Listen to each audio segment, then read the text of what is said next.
Stipe Miocic in his first fight in the UFC, watch his fantastic head movement, his footwork, two of the things that make him a champion in the UFC that make him so good. He slips this punch after he threw his own right hand and watched this pivot almost 180 degrees. Goes back to a neutral stance here. Notice how at this juncture he's able to break left or right, shuffle left or right if his opponent would have been charging at him.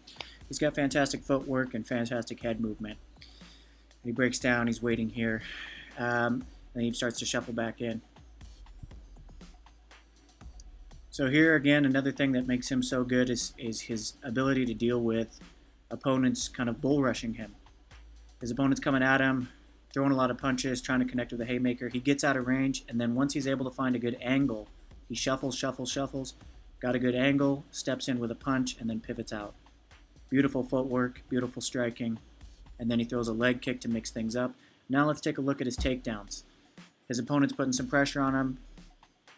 He's able to see when his opponent is throwing and when is a good time to shoot. And off that left hook, he's able to shoot his head down for a head outside single leg. That's the best time to throw that head outside single leg is off the left hook, because when you go for that head outside single, what's left open is a guillotine, and it's hard for your opponent to get that left hand back into play after they throw a left hook.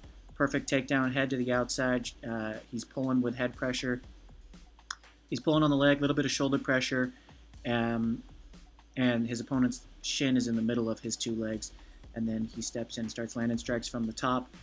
Now Stipe's got his opponent against the cage, so that was a reactive takedown, and now I want to take a look at an offensive takedown. His opponent's trying to frame off.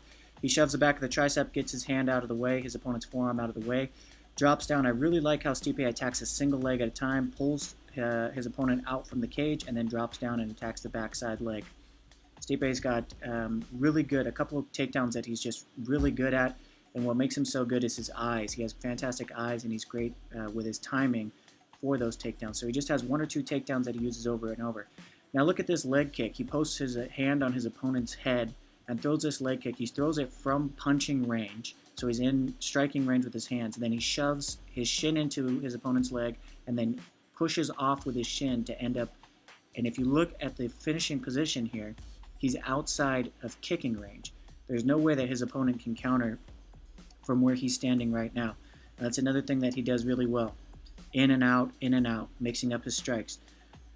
So another example of what makes him great. So they both throw the same jab, and look how he brings his hand back, and his hand is high. His opponent's hand is low. He dropped his hand down to his hip. His opponent is exhausted at this point, and I think the Stipe from today would have finished this fight pretty easily. He throws that hand out, parries, throws over the top. He's got the underhook in the hand on the back of the head, and he throws a step knee here, or just a regular knee. The knee connects, and again, I think Stipe from today would have finished this fight pretty easily.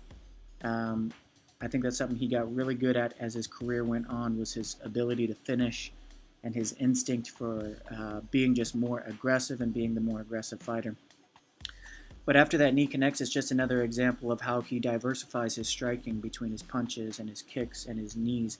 Every time he clinches, it's not always a knee that's coming. Sometimes he'll mix it up and he'll throw a takedown in there.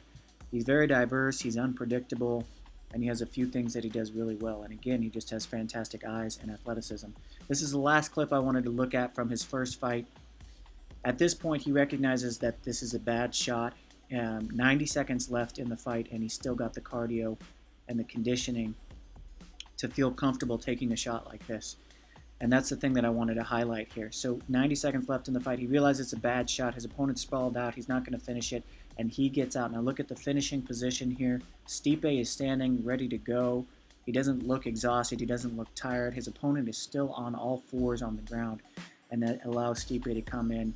So another thing that makes Stipe so great is he's just always got fantastic strength and fantastic conditioning, especially for how big he is.